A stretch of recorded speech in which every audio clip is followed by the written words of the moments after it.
Ako po'y magluluto mga kaubayan.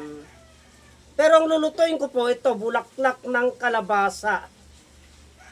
Bulaklak ng kalabasa at itlog ng tuna. Ito po, itlog ng tuna mga kaubayan. Yan. Itlog ng tuna.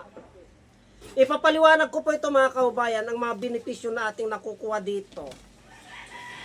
Itong bulaklak ng kalabasa ay mabisa po ito sa UTI, kidney stone, pang-cleansing sa katawan, kolesterol, diabetic. Ito, marami pang mga karamdaman ng kaya niyang lunasan nito mga kaubayan. Ang proseso lamang po ng paggamit nito para magsilbing isang uri ng gamot. Itong tangkay nito, mga kaubayan, pag kayo po ay talagang acute na UTI, kidney stone, diabetic, itong tangkay na ito, ay puro-puro pong linalaga namin ito. At ipinapainom po namin sa isang taong high blood, diabetic, UTI, kidney stone. O kung talagang high blood, diabetic, UTI, kidney stone, marumi yung pantog, yung mapapanghing ihi, itong tangkay ng bulaklak ng kalabasa mga kaubayan, ay ginagawa na naming salad to, puro-puro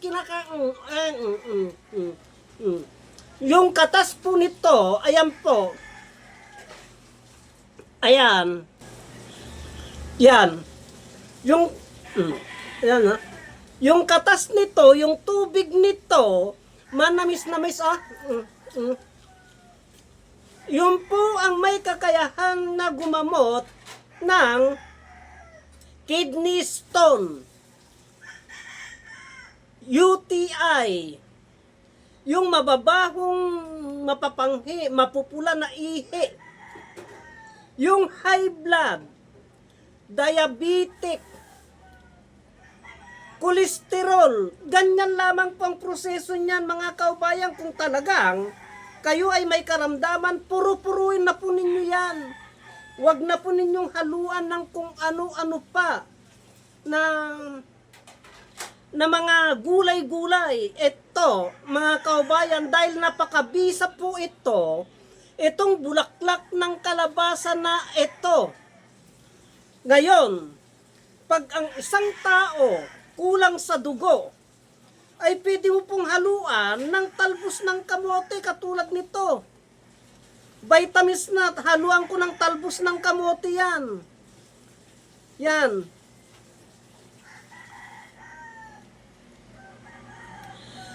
Itong talbos ng kamote ay wag po nating baliwalain. Ito, marami tayong benepisyo na nakukuha dito sa talbos ng kamote bilang panglunas ng karamdaman.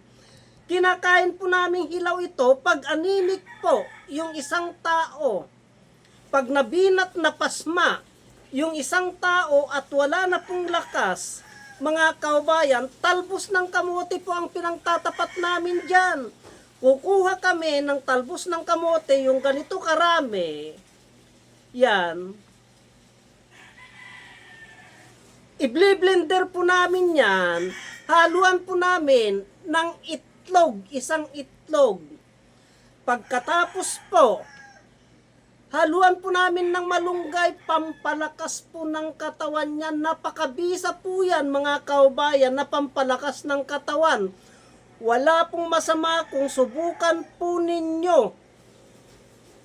Ngayon,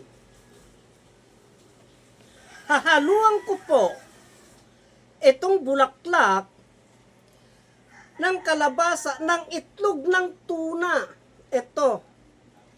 Itong itlog ng tuna na ito, ay ito yung pinapalabas ko na pampalaki, pampahaba, pampataba, pampasigla, pampalakas, at pamparami ng katas. Ito mga kaubayan, itlog ng tuna.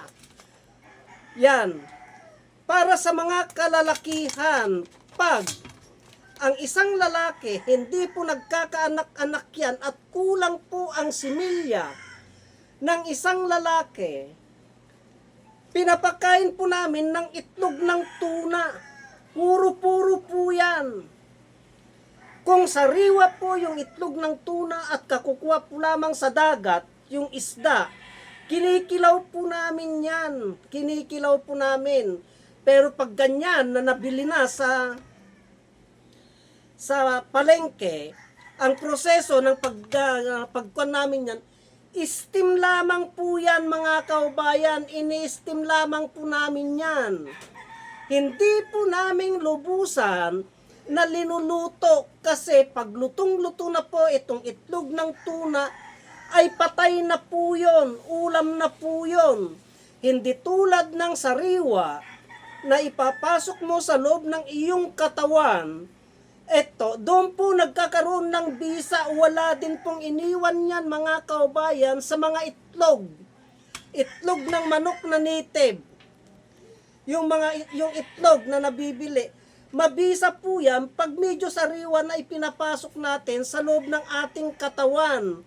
Ganyan po ang proseso ng paggamit ng ng itlog ng tuna, ng itlog ng mga isda bilang pampalakas, pampahaba, pampasigla, pampatigas, pampataba, at pamparami ng katas ng kalalakihan. Subukan nyo mga kaubayan.